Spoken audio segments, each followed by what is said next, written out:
رضا bath room کی زمین پر بیٹھا شدید اذیت اور بے بسی کے عالم میں پھوٹ پھوٹ کر رو رہا ہوتا ہے۔ اسے یوں لگ رہا ہوتا ہے جیسے زندگی اس کے ہاتھوں سے ریت کی طرح پھسلتی جا رہی ہو۔ وہ خود سے بڑبڑاتا ہے، میں نے ملکہ کے لیے، یعنی اپنی بیوی کے لیے، جو کچھ کر سکتا تھا سب کر دیا، اور اپنی بیٹی ہادیہ کے لیے بھی میں نے کوئی کسر نہیں چھوڑی۔ یہ کہتے کہتے اس کی آواز ٹوٹ جاتی ہے اور آنسو شدت اختیار کر لیتے ہیں۔ وہیں باہر ملکہ باتھ روم کے دروازے کے سامنے بے چینی سے کھڑی بار بار دستک دے رہی ہوتی ہے۔ اس کا دل زور زور سے دھڑک رہا ہوتا ہے۔ وہ گھبرا کر کہتی ہے، رضا دروازہ کھولیں، براہ کرم دروازہ کھولیں۔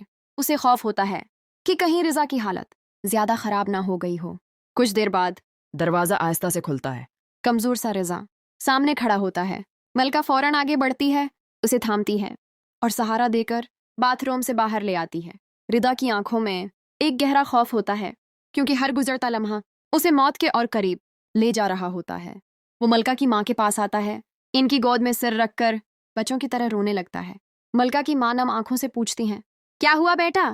ایسا کیا ہے جو تمہیں اندر سے توڑ رہا ہے؟ رضا کانپتی ہوئی آواز میں کہتا ہے، میں مرنا نہیں چاہتا، میں وہاں نہیں جانا چاہتا، میں جینا چاہتا ہوں۔ یہ سن کر ملکہ کی ماں بھی اپنے آنسو نہ روک پاتی ہیں اور رضا بھی، دونوں جانتے ہوتے ہیں کہ وہ اس تقدیر کے سامنے کتنے بے اختیار ہیں۔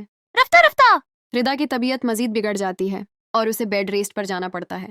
ایک دن وہ ملکہ سے کہتا ہے، میرے والیٹ میں کچھ پیسے ہیں، انہی سے میرے کفن دفن کا انتظام کرنا، اگر صدقہ خیرات کرنی ہو تو وہ بھی انہی پیسوں سے کرنا۔ میں نے زندگی میں ہر کام خود کیا ہے، میں نہیں چاہتا کہ میرے بعد کسی اور پر بوجھ بنوں۔ یہ سن کر ملکہ کی دنیا جیسے اجڑ سی جاتی ہے۔ اس کے پاس کہنے کو کچھ نہیں ہوتا، صرف آنسو ہوتے ہیں اور بے بسی۔ اپنے سامنے اپنے شوہر کو اس حال میں دیکھنا اس کے لیے آسان نہیں ہوتا۔ آپ سب کو کیا لگتا ہے، کیا ملکہ اس کڑی آزمائش کا حوصلے اور صبر سے سامنا کر پائے گی؟ آگے ممکن ہے کہ رضا کی حالت اچانک کوئی نیا موڑ لے لے، ملکہ ایک ایسا فیصلہ کرے جو سب کو حیران کر دے۔ ہادیہ سچ جان کر ٹوٹ جائے یا مضبوط بن جائے، یا پھر تقدیر کوئی ایسا وار کرے جو سب کچھ بدل دے۔